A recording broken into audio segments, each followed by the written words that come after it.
Buenos días a todos y todas, que tengan un lindo día. Les damos la bienvenida a esta tercera jornada de Acercándonos a Romanos. Así que esperamos que estén tan entusiasmados como estoy yo de poder estudiar la Biblia, ¿cierto? En el marco del mes de la Biblia en septiembre, poder acercarnos al texto bíblico, poder estudiarlo, poder escarbar y poder encontrar enseñanzas para el día de hoy. Sin duda que nos motiva mucho. Así que esperamos también que este curso esté siendo motivante para ustedes que están ahí en sus casas.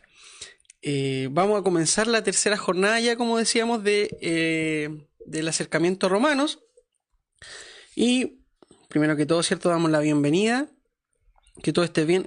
Esperamos que tengan su cafecito, su tecito, tomando desayuno, a lo mejor haciendo sus actividades laborales, y puedan escuchar un poquito el taller, ahí poniendo atención, mientras hacen tal vez otras cosas, pero lo importante es que estemos aquí, que les interese, y si no, después igual puede quedar grabado si quieren repasar algo, algún concepto, alguna idea, o si quieren después seguimos conversando a través, no sé, mandan un mensaje, porque aquí hay mucho material. La carta a Romanos sin duda da para mucho, no alcanza uno en una semana a ver todos los contenidos, por eso el nombre del taller es Acercándonos a Romanos, es un primer acercamiento. Si a usted le entusiasma, puede seguir después viendo los pasajes que tal vez no vamos a alcanzar a ver acá, pero que los pueda ver después con las herramientas que vamos comentando acá. ¿Ya? Así que eso, vamos a comenzar, y para empezar quiero saludar a todos los que se conectan y que están aquí con nosotros viendo el taller, y que nos vayan saludando, manden su mensajito aquí para saber quién está mirando, quién está viendo, quién está entusiasmado por Romanos, ¿cierto? Con el apóstol Pablo. Quiero saludar, bueno, a Danisa Oñate, ¿cierto? Que dice que está ahí dispuesta a aprender y nos manda muchas bendiciones. Bendiciones también a Danisa, y muchas gracias por estar. Así que eso, ya nos vamos preparando y vamos tomando curso a la sesión 3. Como recomendación, idealmente si puede tener a mano su Biblia, idealmente si puede tener distintas versiones, sería muy bueno. Si no, como les decía antes, está un link en internet, voy a tratar de ponerlo en los comentarios, a ver si logro hacerlo, donde aquí de manera online va a tener la posibilidad de buscar. Mira, ahí dejen en los comentarios un link donde usted puede ver a través de ese enlace distintas versiones del libro de Romanos. Ahí yo lo puse en la NBI, que es la versión por defecto que vamos a estar trabajando, pero podemos ir revisando también otras versiones para ver cómo traducen el texto bíblico. ¿Ok? Bien, entonces para empezar, saludamos también a los últimos que se han conectado. Dice María Esther Mulato, hola. Hernán nos dice también aquí atento, así que vamos a comenzar ya con el taller del día de hoy. Voy a compartir entonces el PPT. Ahí estamos. Vamos con la sesión 3. El día de hoy ya, si recuerdan, en la primera sesión dimos, ¿cierto?, algunos tips exegéticos, algunos tips hermenéuticos, algunas consideraciones generales que teníamos que tener en claro para abordar la Biblia. Y el día de ayer estuvimos viendo el contexto propiamente de Romanos. Analizamos a Pablo, ¿cierto? Cuál es su estructura, cuál es su forma de ver la vida, su cosmovisión. También vimos cómo se construyó la carta a Romanos, la procedencia, la fecha, el propósito, ¿se acuerdan? Vimos todo eso, ya. Todos esos conocimientos, toda esa información, tenemos que tenerla en cuenta ahora que vamos a abordar el texto bíblico, ¿ya? Para que vayamos analizando en detalle cómo va siendo estructurada la carta, ¿ya? Ok. Entonces, ya finalmente, después de 2 sesiones, nos vamos a la Biblia, ¿ok? Vamos a sumergirnos en el texto bíblico. Aquí tengo la el texto de Romanos 1. Hoy día vamos, como les decía, vamos a analizar el capítulo 1 completo. Ya a partir de mañana vamos a analizar del capítulo 2 al 9 algunas secciones, porque obviamente no alcanzamos a verlo todo. Y ya el viernes vamos a finalizar con la segunda parte de la carta. Pero el día de hoy me interesa que terminemos con el capítulo 1 al menos, porque aquí trata varios temas candentes y ver cómo los va abordando el apóstol, y así también le sirve como base por si usted quiere después hacer su propio estudio. ¿Ok? Ya, vamos entonces analizando y viendo el texto. Dice: Pablo, siervo de Cristo Jesús, voy a poner aquí el puntero, aquí está, ese. Pablo, siervo de Cristo Jesús, llamado a ser apóstol, apartado para anunciar el evangelio de Dios, que por medio de sus profetas ya había prometido en las Sagradas Escrituras. Ya nos vamos a detener ahí y vamos a ir analizando qué es lo que nos está diciendo Pablo. Primero, hay que tener en consideración, si bien el día de ayer, ¿cierto?, analizábamos la estructura mental de Pablo, de que era dualista, blanco y negro, pero hay que ver la humildad también y la forma de presentarse él mismo. Él dice aquí, ¿cierto? Pablo, presentándose en la estructura de la epístola, siervo de Cristo Jesús, ¿cierto? La palabra siervo viene del griego doulos, que se puede traducir tanto como siervo o como esclavo.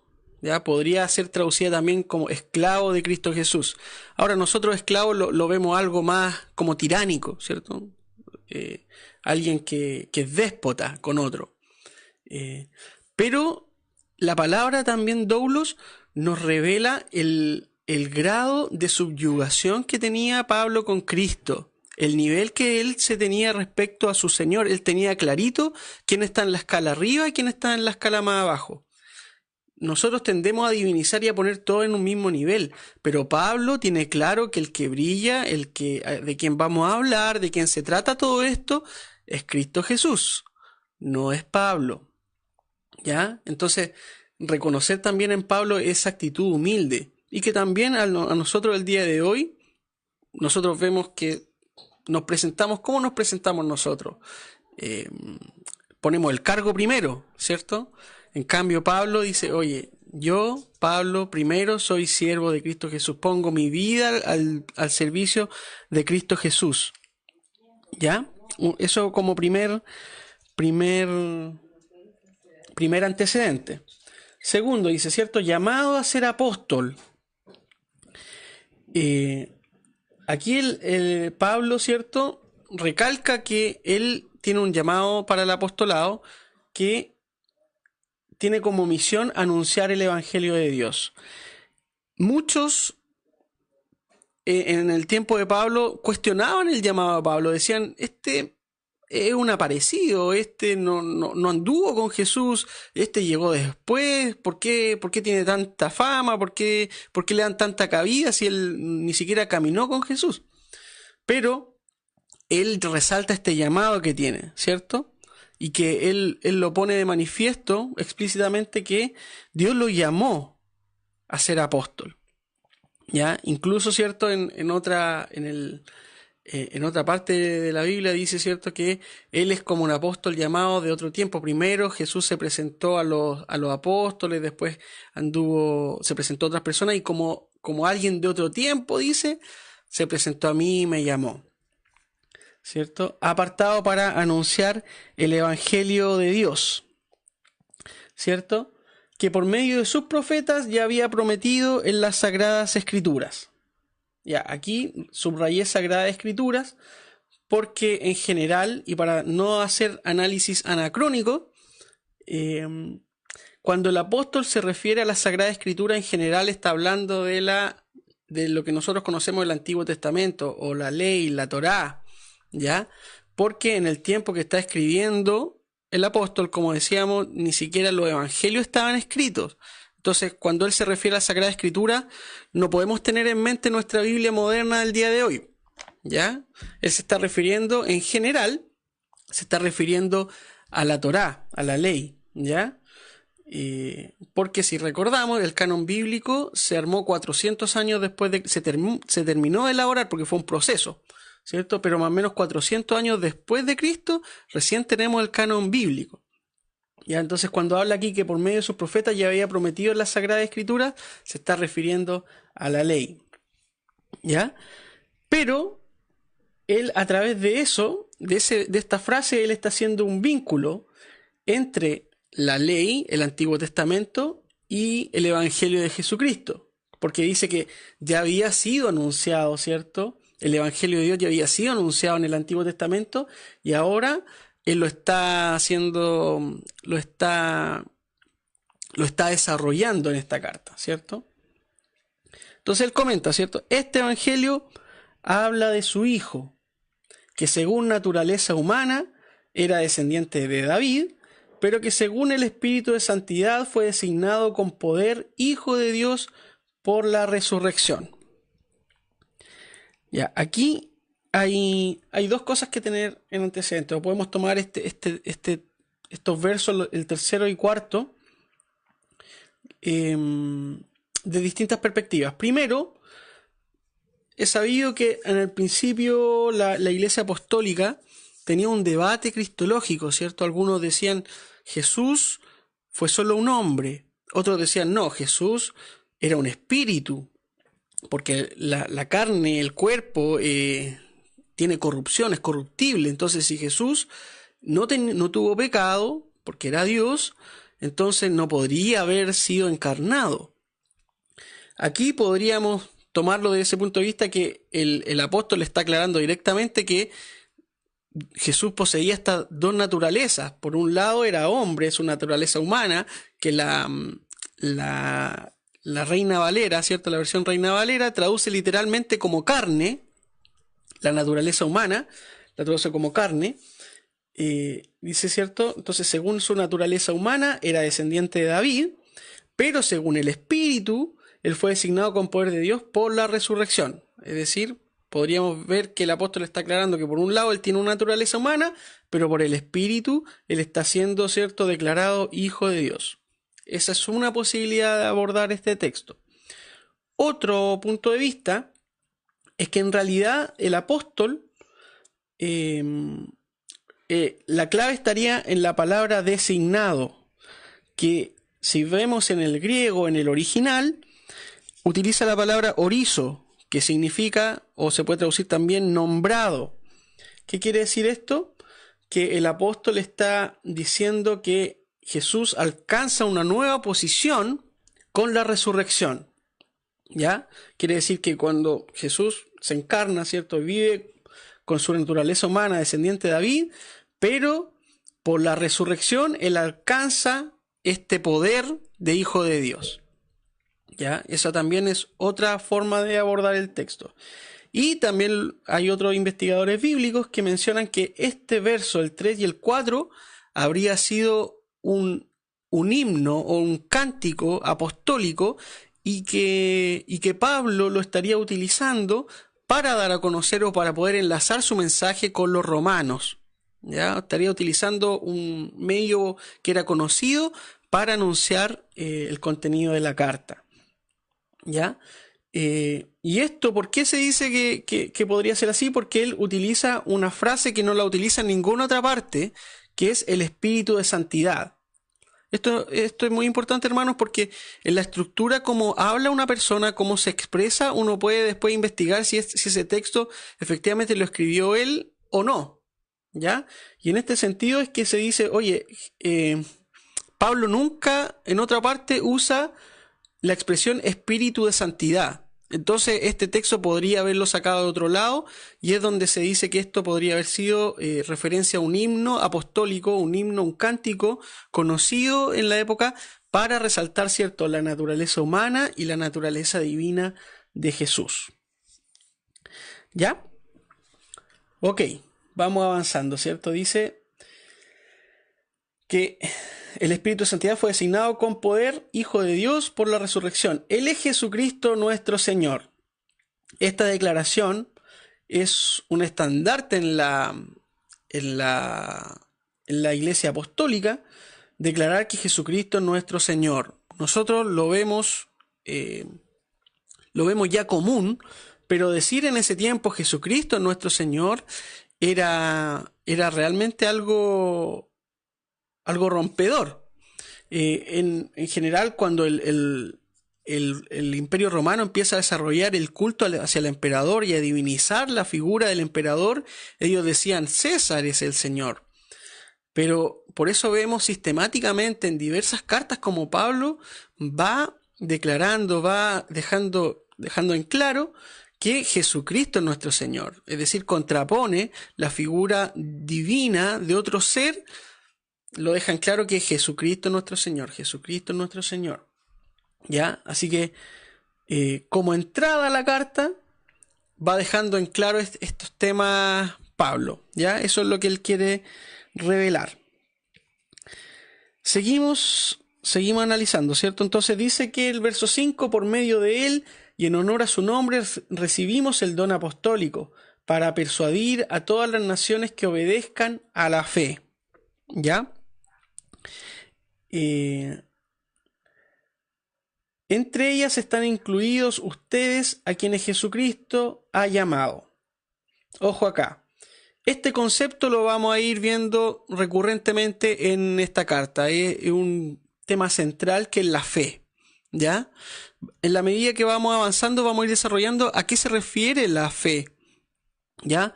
Que hace una contraposición con las obras, ¿cierto? Más adelante lo vamos a ir viendo en los otros capítulos, pero tener en consideración que para Pablo, al menos en la primera parte de la carta de Romanos, es muy importante la fe, ¿ya? La fe, sobre todo la fe, ¿cierto? Entonces, entre ellas están incluidos ustedes a quienes Jesucristo ha llamado, ¿cierto? Entonces, hace el vínculo entre este verso 6 con el primero, ¿cierto? Porque Pablo ha sido llamado a ser apóstol, pero no solamente él ha sido llamado, porque Pablo deja en claro que también ha llamado a la comunidad de Roma. Es decir, él no se cree exclusivo, él no es único, él no es el tapón del océano, no con Pablo sacado el cristianismo. Pablo tiene claro que él fue llamado a ser apóstol, pero también deja en claro que el resto también es llamado, ¿ya? A esta tarea. Jesucristo los ha llamado. ¿Ya? Verso 7 dice, ¿cierto? Les escribo a todos ustedes los amados de Dios que están en Roma, que han sido llamados a ser santos. Ya, aquí también hay que vamos viendo, analizando este verso, porque aquí deja claro cuáles son los destinatarios, como lo veíamos el día de ayer, ¿cierto? Todos los amados de Dios que están en Roma, que han sido llamados a ser santos. Aquí podemos hacer un vínculo con el Antiguo Testamento, porque esta expresión, amados de Dios y ser santos, eran expresiones que se utilizaban en el Antiguo Testamento para hacer referencia al pueblo de Dios, al pueblo escogido. Entonces, sutilmente Pablo hace un vínculo en que ahora no solamente el pueblo judío es llamado a ser santo y son amados de Dios, sino que los romanos, los gentiles, la gente fuera del judaísmo, también son considerados parte del pueblo de Dios. ¿Ya? Entonces termina esta parte del verso 7, que Dios nuestro Padre y el Señor Jesucristo les concedan gracia y paz. Vemos que Pablo toma 7 versículos para hacer su presentación y su saludo.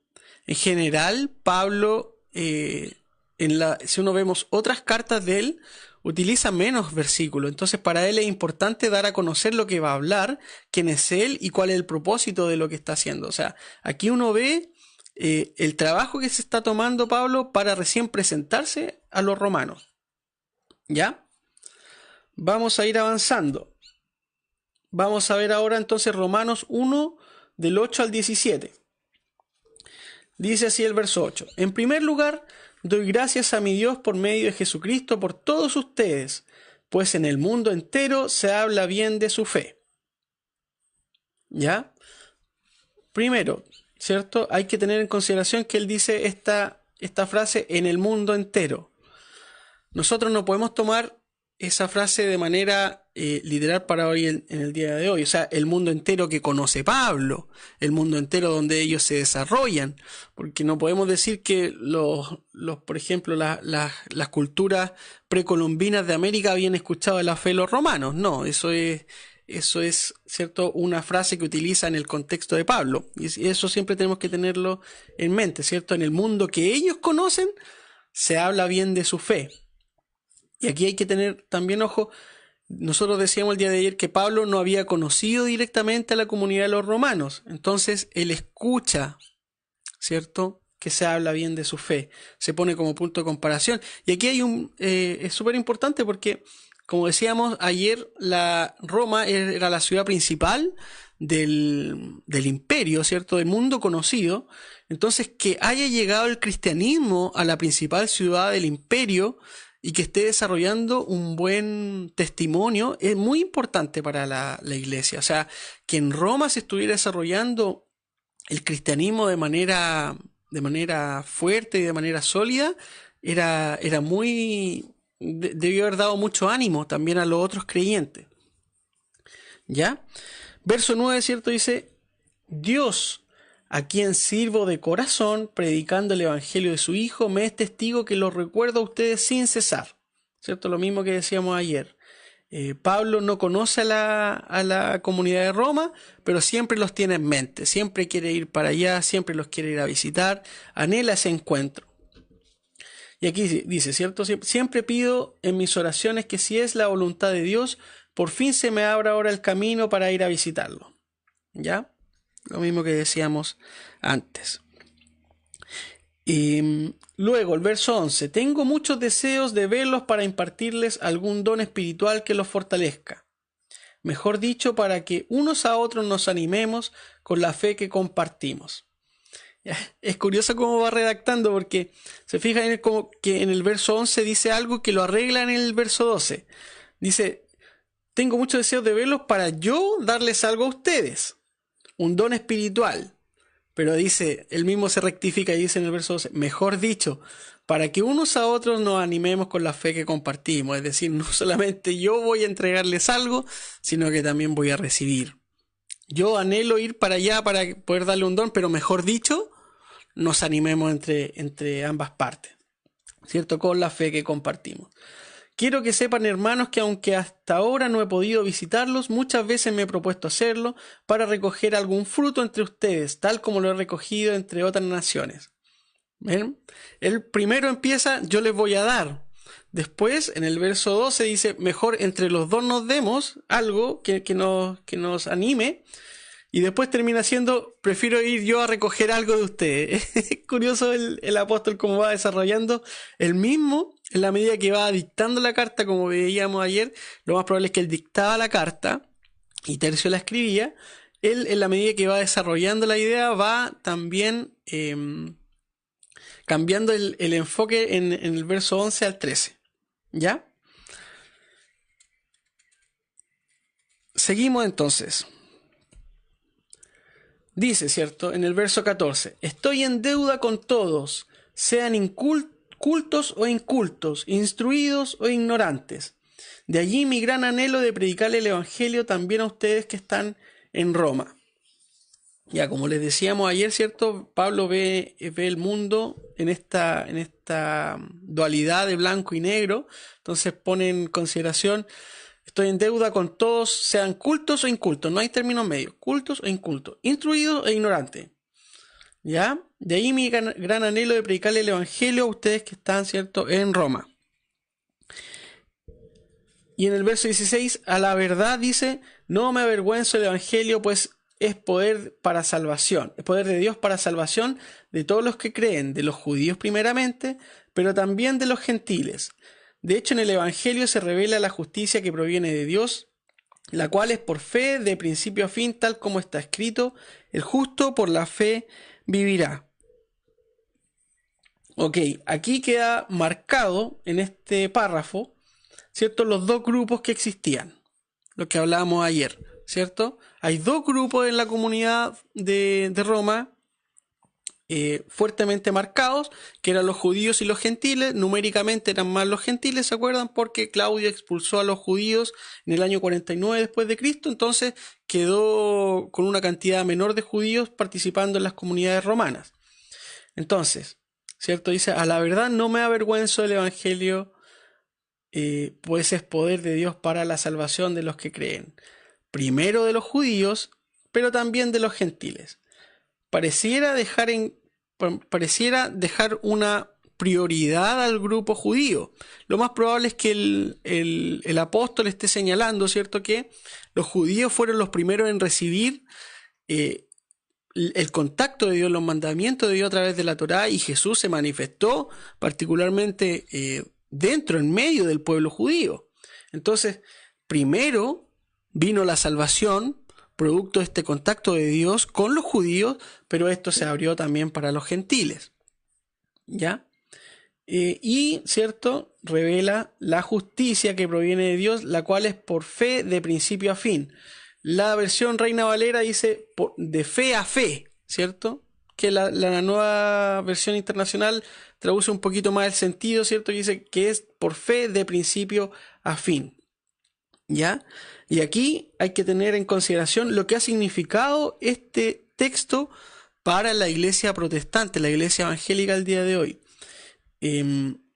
Textos como estos fueron utilizados y fueron iluminando la vida de los reformadores. ¿Por qué? Porque ellos a través de estos textos se fueron dando cuenta que lo necesario para alcanzar la salvación, lo necesario para tener el perdón, lo necesario para acercarse a Dios, era la fe. Entonces, estos textos vienen a contraponer todo lo que en su momento la iglesia enseñaba erróneamente. Como por ejemplo, uno de los principales debates y temas en la Reforma, ¿cierto?, era la autoridad papal. El tema de las indulgencias, ¿cierto?, que a través de una ofrenda, el alma de tu ser querido salía del purgatorio y de esta manera tú limpiabas o podía descansar la persona que había partido. Entonces, textos como estos fueron fundantes y fueron muy importantes para respaldar que eso lo que está predicando la iglesia no era lo correcto. Es decir, aquí Lutero y los otros reformadores se daban cuenta que no era necesario otras cosas, no era necesario la moneda de la indulgencia, no era necesario algo adicional más que la fe. Entonces, esto es muy importante porque esto va a moldar también el pensamiento del origen de la iglesia protestante. ¿Ya? Como decíamos ayer, una de las 5 solas, que era sola escritura por un lado, pero también es solo fe. ¿Ya? Y estos textos despiertan, iluminan la vida de las personas, de quienes estudian los textos bíblicos, para ver qué es lo necesario. ¿Ya? Y mediante este tipo de textos fue que respaldaron, oye, el justo vivirá por la fe. ¿Ya? También este texto, el justo vivirá por la fe, se podría traducir, el justo vivirá en la fe. ¿Ya? Ahí son sutilezas del lenguaje que también podemos ir viendo. Y como les digo, vamos a ir analizando qué significa la fe. Porque a la luz del judío, la fe es distinto a como lo vemos el día de hoy, o como enfocamos nuestra fe. ¿Qué es fe para nosotros? ¿Qué es fe para el apóstol? ¿Ya? Y yo sé que hemos andado un poquitito rápido porque yo quería llegar a esta parte del libro de Romanos, porque aquí ya se pone candente. Acá ya entramos a una fase del texto que empieza a causar ronchas en muchas de las congregaciones porque es polémico, ¿ya? Entonces aquí nos vamos a ir deteniendo un poquitito más y vamos a ir analizando cómo va desarrollando y el contexto que va poniendo Pablo para desarrollar el punto que quiere, ¿ya? Vamos a ir viendo Romanos del verso 18 al 30. Dice: ciertamente la ira de Dios viene revelándose desde el cielo contra toda impiedad e injusticia de los seres humanos, que con su maldad obstruyen la verdad. Ya vamos a detenernos ahí en el verso 18. Primero, ¿cierto? Dice, ciertamente la ira de Dios. Hay que analizar un poquito esta frase, la ira de Dios.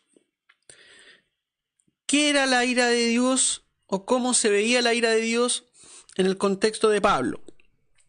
Si vemos ciertas referencias de la ira de Dios en el Antiguo Testamento, en general nosotros podemos ver que la ira corresponde a una reacción de Dios por la maldad, por la injusticia, por el pecado del ser humano. Ya ahí se revela la ira de Dios. Y el judío creía, ¿cierto?, en base a su escatología, su forma de ver los últimos tiempos, era que cuando llegara el Mesías y se sometiera al juicio de Dios, ese día, ¿cierto?, se iba a desatar la ira de Dios. Y el mismo profeta Joel dice: viene el día grande y terrible de Dios, porque para ellos era un día en ese sentido. ¿Ya? Pero con Jesús nosotros cambiamos esa forma de ver la escatología a una forma más esperanzadora. Un ejemplo: cuando Jesús cita y lee el rollo de Isaías en la sinagoga en Nazaret, ¿cierto? Y él lee el profeta, voy a leer textual, cuando él declara y deja claro el propósito de su ministerio. Él dice, acá está, ¿cierto? Cuando cita el libro de Isaías dice: el Espíritu del Señor está sobre mí, por cuanto me ha ungido para anunciar buenas nuevas a los pobres, me ha enviado a proclamar libertad a los cautivos y dar vista a los ciegos, a poner en libertad a los oprimidos y a pregonar el año del favor del Señor. Eso es lo que ese es el texto que él lee del libro del profeta Isaías. Pero si nosotros nos vamos a lo que dice el profeta Isaías, efectivamente dice eso, pero no termina en la frase que terminó Jesús. Él dejó truncado ese texto por un propósito, porque el libro de Isaías, ¿cierto?, dice a pregonar, termina en el año, dice a pregonar el año del favor del Señor y el día de la venganza de nuestro Dios. Esa es la frase que continúa a lo que no lee Jesús. ¿Y por qué? Porque uno podría decir: oye, Jesús omite esto, ¿por qué no resalta esta cualidad? Porque, primero, el ministerio de Jesús no termina con la venganza. ¿Ya? Entonces, la forma de enfocar esta ira de Dios hay que verlo también a la luz de Jesús. ¿Ya? La ira de Dios tiene una connotación distinta a los ojos de Jesús. ¿Ya? ¿Por qué? Porque nosotros creemos, ¿cierto?, que Jesús es la imagen del Dios invisible. Es decir, a través de Jesús nosotros podemos conocer cómo piensa Dios. Él nos revela a Dios, ¿cierto? ¿Jesús se enojó? Claro que se enojó. Tenemos marcadamente cuando Jesús se enoja en el templo, ¿cierto? Y Jesús muchas veces también, frente a la indolencia, a la insensibilidad de la gente, cuando Él dice: oye, ¿me es permitido sanar en sábado? Y la gente no le contesta y Jesús se entristece, se enoja, se ofusca, se frustra, ¿cierto? Ahí vemos marcado que Dios efectivamente hay cosas que le enojan, hay cosas que le frustran, hay reacciones del ser humano que despiertan esta forma de ver como la ira de Dios. ¿Ya? Entonces, nosotros tenemos que tener en consideración, ¿cierto?, esta forma, esta escatología judía para ver la ira de Dios, pero también tenemos que ver en Jesús cómo enfoca, en qué cosas él se enoja, en qué cosas Él se ríe. Y como dice Hernán, hay que tener mucho ojo de no enojarse cuando Dios está riendo y no reírse cuando Dios está enojado. ¿Ya? Entonces vamos viendo entonces que la ira de Dios viene revelándose desde el cielo contra toda impiedad e injusticia de los seres humanos que con su maldad obstruyen la verdad. ¿Ya? Y después dice: me explico. Lo que se puede conocer acerca de Dios es evidente para ellos. Ojo acá, está hablando de otras personas que no son de la comunidad de Roma. Está hablando en tercera persona, ellos, ¿ya? Entonces me explico, lo que se puede conocer acerca de Dios es evidente para ellos, pues Él mismo se lo ha revelado. Entonces dice, ¿cómo se lo ha revelado? Porque desde la creación del mundo, las cualidades invisibles de Dios, es decir, su eterno poder y su naturaleza divina, se perciben claramente a través de lo que Él creó, de modo que nadie tiene excusa. ¿Ya? Es decir, Pablo está diciendo, oye, nosotros a través de nuestros sentidos, de nuestra vista, podemos percibir lo que Dios ha creado.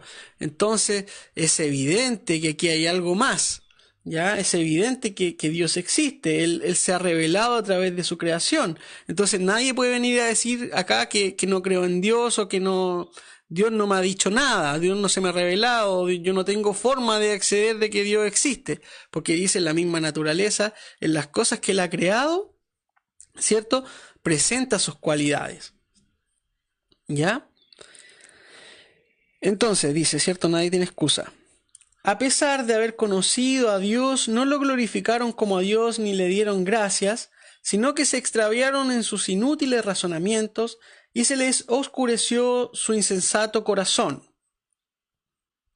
Aunque afirmaban ser sabios, se volvieron necios y cambiaron la gloria del Dios inmortal por imágenes que eran réplicas del hombre mortal, de las aves, de los cuadrúpedos y de los reptiles. ¿Ya? Ojo, aquí viene estableciendo un marco Pablo, es decir, dice, oye, estas personas que no se dieron cuenta que Dios existía, que no tomaron en cuenta a Dios, el creador de todas las cosas, que se les reveló de esa manera, empezaron a pensar, a razonar de forma equivocada y, ¿cierto? Creyeron ser sabios ellos mismos y se volvieron necios y cambiaron la gloria del Dios inmortal por imágenes que eran réplicas del hombre mortal. Es decir, empezaron a cambiar o empezaron a adorar cosas que no debían. Empezaron a hacerse imágenes del hombre mortal, de las aves, de los cuadrúpedos y de los reptiles. Empezaron a adorar a seres creados. Empezaron, en vez de adorar al Dios inmortal, empezaron a construirse sus propios dioses, ¿ya? Y a adorarlos. Es decir, aquí lo que puse en este cuadrito de acá abajo, lo que viene y estableciendo como un marco, Pablo, es la idolatría. Siempre hablando en tercera persona, ¿cierto? Ellos no se dieron cuenta, fuera de la comunidad de Roma, ellos no se dieron cuenta que Dios existía y empezaron a construirse sus propios dioses y empezaron a adorar a estos dioses. ¿Ya? Entonces, vamos y tenemos que tener en claro el marco que desarrolla el apóstol Pablo de la idolatría para comenzar a hablar este tema. ¿Ya? Vamos. Entonces, seguimos en el verso 24. Entonces dice, ¿cómo no se dieron cuenta y se empezaron a adorar estos seres creados? Dios los entregó a sus malos deseos de sus corazones, que conducen, que conducen a la impureza sexual, de modo que degradaron sus cuerpos los unos con otros. Cambiaron la verdad de Dios por la mentira, adorando y sirviendo a los seres creados antes que al Creador, quien es bendito por siempre. Amén. Es decir, estas personas que empezaron a adorar a estos seres creados, ¿cierto? Esa conducta los derivó en una impureza sexual, ¿cierto? Empezando a hacer cosas degradantes unos con otros, cambiando la verdad de Dios por la mentira y adorando a estos seres creados antes que al Creador y sirviendo. Es decir, esta conducta de su impureza sexual la pusieron al servicio, ¿cierto?, de esta adoración de los seres creados. ¿Ya? Sigue desarrollando el contexto de la idolatría, de una práctica que están haciendo con la sexualidad para poner al servicio de estos seres creados. Entonces en el verso 26 dice, por tanto, Dios los entregó a pasiones vergonzosas. En efecto, las mujeres cambiaron las relaciones naturales por las que van contra la naturaleza. Asimismo, los hombres dejaron las relaciones naturales con la mujer y se encendieron en pasiones lujuriosas los unos con los otros. Hombres con hombres cometieron actos indecentes y en sí mismos recibieron el castigo que merecía su perversión. Es decir, en este contexto de la idolatría dice Pablo que Dios como que les dio rienda suelta. Dios dijo, ya, esto no tienen remedio, así que hagan lo que quieran, más o menos, lo que está queriendo decir. ¿Cierto? Entonces, los hombres, ¿cierto?, hicieron lo que quisieron y se juntaron mujeres con mujeres, hombre con hombre, dejando las cosas naturales, se encendieron y hicieron cosas indecentes. ¿Ya? Vamos teniendo en contexto, ¿cierto?, siempre que viene hablando de la idolatría. Entonces, esto lo que está desarrollando acá, Pablo, está comentando una práctica religiosa al servicio de estos seres creados. ¿Ya? Antes de seguir avanzando, eso sí, tenemos que analizar lo que era la sexualidad en Roma. ¿Ya? Primero, para el judío, ellos condenaban abiertamente, ¿cierto? Está explícito en la ley que ellos no aceptan la homosexualidad. Entonces nosotros con Pablo nunca vamos a encontrar un versículo, un texto que nos diga algo a favor de la homosexualidad o algo abierto a la homosexualidad, porque para él eso está zanjado y es claro. ¿Ya? Entonces no podemos esperar eso del apóstol Pablo. Y por otro lado, los judíos veían a los gentiles también en esta actitud pagana, de manera que ellos eran libres, no tenían ningún sentido del pudor con respecto a su sexualidad, y eso era común y normal dentro de los gentiles, ¿ya? Ellos no tenían esa dimensión de que la homosexualidad es pecado. Para ellos era una conducta normal, ¿ya? Y se daba en cierto marco que para ellos era común, ¿ya? ¿En qué se veía expresado? Por ejemplo, si bien la homosexualidad era algo común en los gentiles, era mal visto que un hombre dejara que otro hombre tuviera relaciones sexuales con él de manera consentida, es decir, que él abiertamente dejara que otro hombre tuviera relaciones con él, porque él se ponía en una posición inferior. El hombre, vamos a decirlo así, el hombre activo sexualmente era la figura masculina, y el que recibía era una figura femenina. Entonces un hombre que dejara que otro hombre tuviera relaciones con él se ponía en esa figura femenina, y como decíamos ayer, en el contexto judío la mujer era considerada un ser inferior. Equivocadamente, vamos a decirlo constantemente, equivocadamente, ¿cierto? Tenía esa concepción de que la mujer era un ser inferior. Entonces era mal visto que un hombre tuviera esa posición, ¿ya? Tomara esa posición. Por otra parte, era común, ¿cierto?, en la sexualidad, que esto no solamente se enfocara en un tema de placer, sino era una forma de ejercer autoridad o poder. Por ejemplo, con un amo con un esclavo. Si un esclavo se rebelaba contra su amo, el amo tenía la potestad de ejercer violencia sexual frente a todo el resto, para que ellos vieran lo que les pasaba quien trataba de o tomaba la decisión de hacer algo en contra del amo. Ya era una manera de reflejar autoridad, de reflejar poder.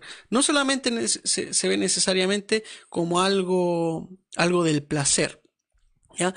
Y no por eso alguien decía, oye, esta persona es homosexual, porque era un tema de poder, de autoridad, ¿ya? Y también decir que el concepto homosexual no es un concepto que esté presente en ese tiempo. Esa es una construcción que ahora nosotros la vemos de esa manera. La palabra homosexual no existe en el contexto de Pablo, ¿ya? Ahí vamos a después ir viendo por qué se traduce así esa palabra en la Biblia en algunas partes, ¿ya?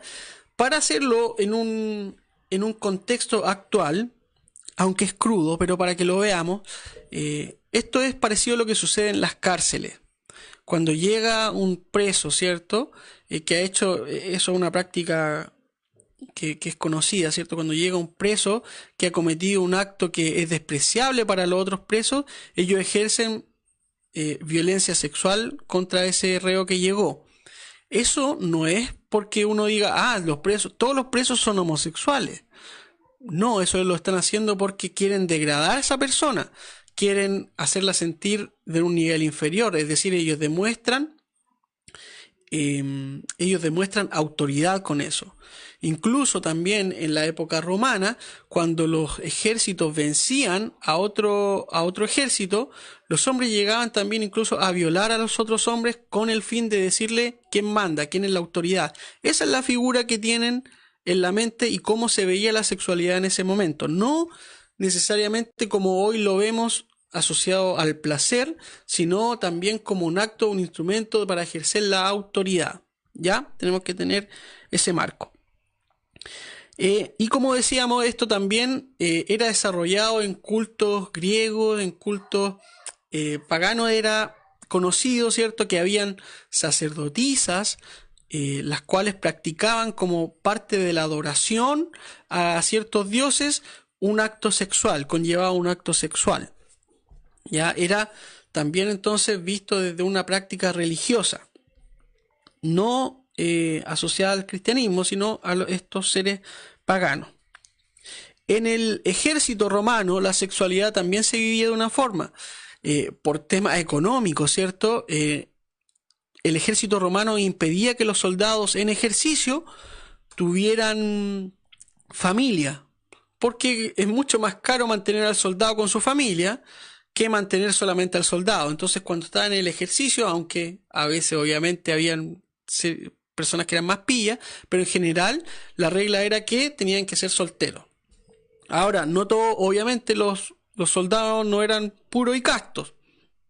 Entonces, ellos tenían sirvientes, los cuales el sirviente estaba al servicio de lo que requiriera el amo, ¿ya? Entonces, uno de esos servicios para los que estaba el esclavo era para satisfacer las necesidades sexuales de su amo, ¿ya? Y ese era el contexto, era el marco, era socialmente aceptado, nadie juzgaba ese comportamiento, ¿ya? Yo no digo que eso está bien, estoy hablando de que en ese contexto era normal, ¿ya? Para que tengamos en consideración cómo era vista la sexualidad en el tiempo de Pablo, ¿ya? Entonces, ¿cierto? Estamos hablando de que en este contexto, Pablo, ¿cierto?, dice que en el contexto de la idolatría, estos hombres y estas mujeres dejaron el uso natural que va en contra de la naturaleza. Y aquí, ojo, aquí hay distintas interpretaciones de lo que va contra la naturaleza. Porque algunos interpretan esto de que, ¿qué es lo natural? Oye, uno dice, en la naturaleza uno ve que si Dios hizo un macho o una hembra es para que se junte el macho con la hembra, si no, no tienen cómo procrear. Otros dicen, no, lo que pasa es que para alguien que nace homosexual, lo natural es que él quiera estar con otra persona de su mismo sexo. Eso sería lo natural. Entonces, algo contra la naturaleza sería que él sea heterosexual. Eso también es una forma en que se ha revelado, o sea, se ha interpretado este texto. Y otros dicen, no, lo que pasa es que la naturaleza misma dice, ¿cierto? Como decíamos, hay un macho y una hembra, entonces lo natural es que esté el macho y una hembra, entonces lo natural es que sea un hombre y una mujer. Ahora, en esa perspectiva nosotros podríamos decir, lo natural es porque en la creación está presente eso, pero entonces, ¿qué pasa? ¿No hay homosexualidad en otras especies que no sean la humana? Sí hay. Entonces, ¿qué es lo natural? ¿Qué pasa entonces con las especies que cambian su sexo en el proceso cuando viven? Que nacen como macho y después se convierten como hembra, ¿eso es natural? Entonces, ¿qué es natural? Ahí nos queda abierta la puerta. ¿Qué es natural? Porque si Dios lo hizo todo perfecto, todo bueno, todo de manera hombre y mujer, entonces ¿por qué hay especies que tienen cambios de sexo? ¿Por qué hay especies que practican homosexualidad? ¿Qué es lo natural? Ahí también hay un argumento de cómo emplear eso que es lo natural. ¿Ya? Entonces, pero viendo el contexto del que se desarrolla Pablo, no nos vamos a ir por ese tema de lo natural, sino vamos a abocarnos al contexto que está utilizando Pablo el texto, en la expresión que es la idolatría, ¿cierto? Pablo está hablando de estas personas que están adorando a otros seres y están haciendo prácticas que son indebidas, ¿ya? Están utilizando esto como una práctica religiosa. Ya, como les decía, la palabra homosexual no se encuentra en la Biblia, no era un concepto desarrollado en ese tiempo, y en general se traduce del griego arsenokoitai, que literalmente significa hombre cama. ¿Ya?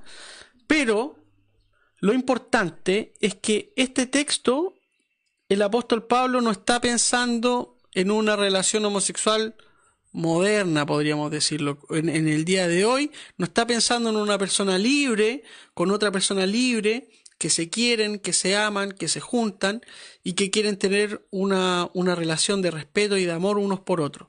Ya no está pensando en ese contexto. ¿Ya? Entonces, como decíamos ayer, un texto bíblico no puede significar algo distinto a lo que significaba para sus destinatarios originales, nosotros no podemos utilizar este texto para andar oprimiendo a las personas homosexuales, porque Pablo no se está refiriendo a ellos, no está refiriendo a ese comportamiento, está hablando de una práctica religiosa en marco de la idolatría. ¿Ya? Es muy importante eso. Como decíamos, Pablo nunca vamos a encontrar en un texto de él que diga abiertamente sí, nosotros está bien ser homosexual. Nunca lo vamos a encontrar.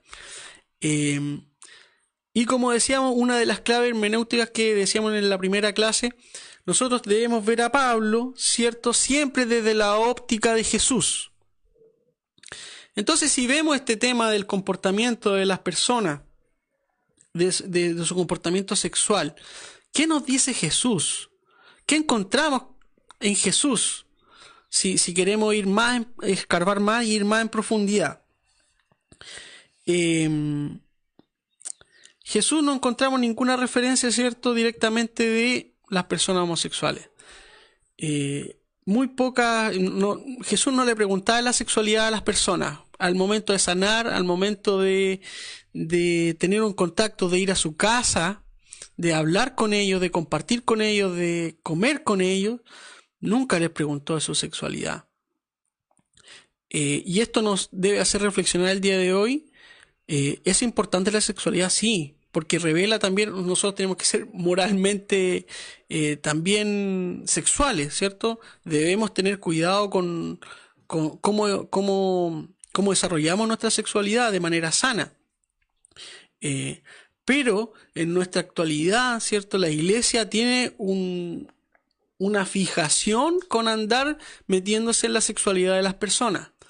De andar guiando la sexualidad de las personas, en el sentido de que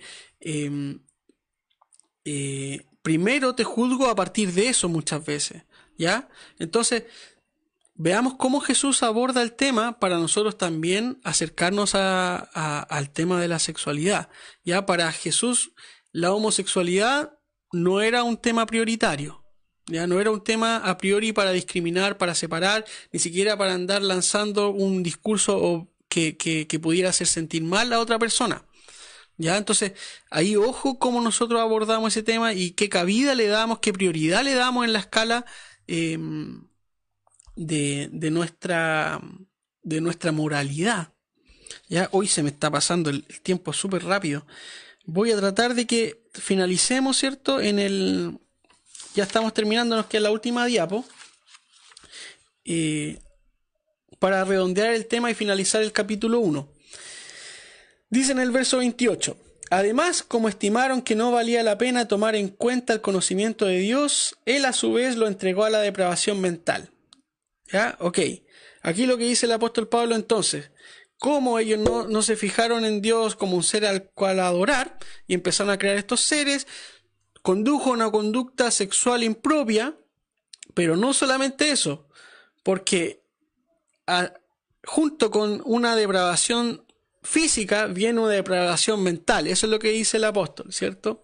Entonces para que hicieran lo que no debían hacer y se han llenado de toda clase de maldad. Es lo que decíamos al principio el apóstol Pablo: cuando alguien es malo malo. ¿Ya?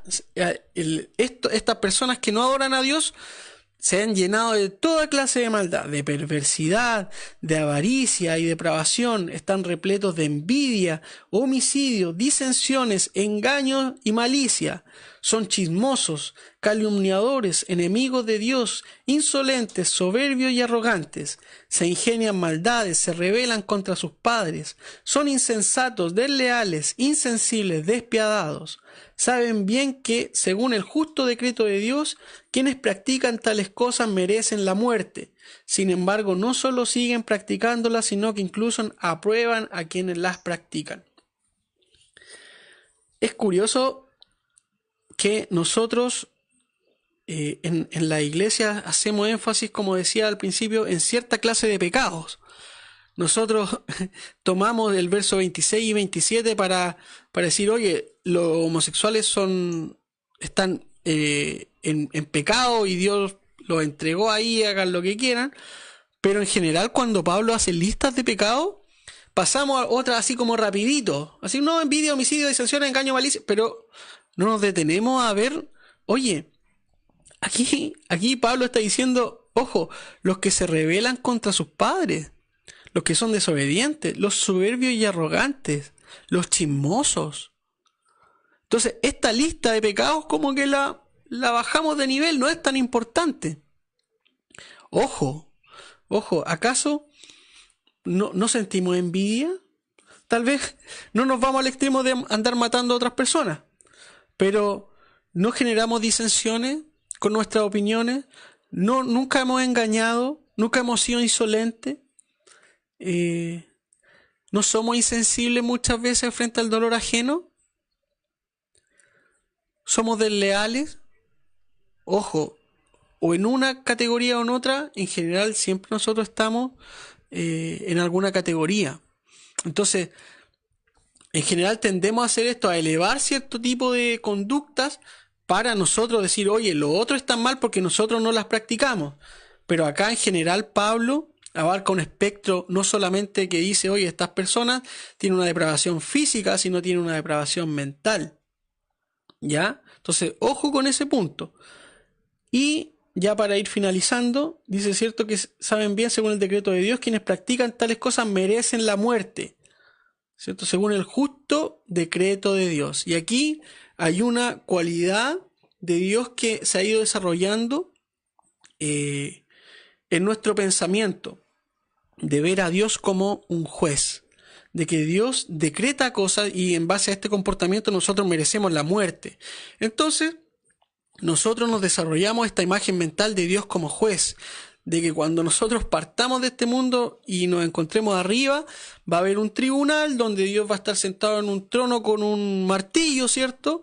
Viendo, como se decía antes, ¿se acuerdan? Mostrando una película de tu vida y va a mostrar todos tus pecados ocultos y todo el mundo va a ver todo lo que tú hiciste, ¿cierto? Va a haber un mar de gente y todos van a andar viendo la película donde muestran tus acciones malas, las cosas que hiciste escondido, tus pensamientos. Entonces todo eso se va a revelar porque nada va a quedar oculto y Dios va a estar con un martillo y una peluca así de como los lord, ¿cierto? Con el martillo, ¡pa!, diciendo y decretando el juicio porque tú mereces la muerte, pero hemos sido justificados por Jesús. Pero desarrollamos esa mentalidad de Dios como juez, de Dios que decreta, que Dios que juzga, que golpea con el martillo. De nuevo, viendo desde la óptica de Jesús, ¿es ese el Dios que nos revela Jesús? ¿Es ese Dios juez? ¿Ya? Yo no digo que Pablo, como decía, tergiverse el mensaje, pero a veces lo que él menciona de estos juicios, de la forma en que se refiere a Dios, han creado modelos mentales. Nosotros hemos desarrollado modelos mentales de Dios. Y siempre tenemos que revisar y volver a Jesús. Jesús, ¿cómo se refería a Dios? Como un padre, Abba Padre. Y no sé ustedes, pero si yo llego a mi casa y me recibe mi papá, yo no espero un juez, yo espero un abrazo. Como el hijo pródigo, ¿cierto? Con los brazos abiertos. Ese es un padre que acoge. Un padre que te recibe con cariño. Que anhela verte. Como dice la parábola, que se le remueven las entrañas por verte. Ese es Dios. No es este juez. ¿Ya? Ahora no le echemos la culpa a Pablo. Como digo, no es que él esté mintiendo, que él esté tratando de inducirnos al engaño. Son los modelos mentales que nosotros hemos desarrollado de Dios.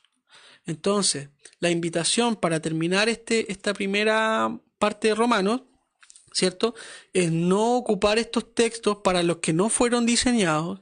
No se trata de reprimir al resto, andar oprimiendo y discriminar, tomar como base el texto bíblico para andar discriminando al resto. ¿Ya? No es el propósito de la Biblia, no es el propósito del mensaje de Jesús y no es el propósito de Pablo. ¿Ya? Y por otro lado, sigamos desarrollando la imagen de Dios como este Padre que nos refiere Jesús, ¿ya? Y no desarrollar esta mentalidad de Dios como juez que dicta la muerte de quienes no lo aman, ¿ya? Bien, esto ha sido el primer capítulo. Yo sé que anduvimos un poquito rápido, pero era porque en esta primera instancia me interesaba abordar como ejercicio el capítulo 1 completo. Ya a partir de mañana iremos desarrollando del capítulo 2 al capítulo 9, como decían, ciertos extractos. Y el día viernes finalizamos con la segunda mitad de la carta a los romanos. ¿Ya? Se me pasó tan rápido el tiempo que no alcancé ni siquiera a leer a quienes se conectaron, así que los voy a saludar ahora. Espero que se hayan quedado toda la clase. Catalina Bobadilla dice: Dios le bendiga, hermano, saludos desde Viña, así que saludos a Viña. Hay varias personas desde Viña que nos están viendo. Sandra Muñoz dice: atenta al profesor. Muy bien, alumna. Yajaira Figueroa, Erika Juque, Esther Soto, Yajaira dice, ¿cierto? Lluvias de alegrías y bendiciones. Nancy Mulato, gracias por el estudio. María Esther Mulato dice: gracias por aclararnos el mensaje de Pablo. Y Catalina dice: gracias por la enseñanza. Gracias a ustedes por interesarse en estudiar la Biblia. Como decimos, para comenzar este curso era muy importante volver al estudio bíblico. Hay veces que vemos que a veces se siente como pasado de moda, se escuchan discursos como de otros temas enfocados y ya el estudio bíblico a veces, no quiero ser pesimista, pero a veces pasa como desapercibido, poco motivante, la gente ya no estudia, pero en este caso estamos viendo que a la gente sí le interesa estudiar una carta como el libro de Romanos, una carta que a veces es densa, porque le pone hartos temas intelectuales en la forma en que va redactando el apóstol, así que hay harto para estar concentrado, pero sin duda que es motivante ir encontrando este mensaje y analizando cómo a veces hemos tomado estos textos para hacer pensamientos y doctrinas actuales. ¿Ya?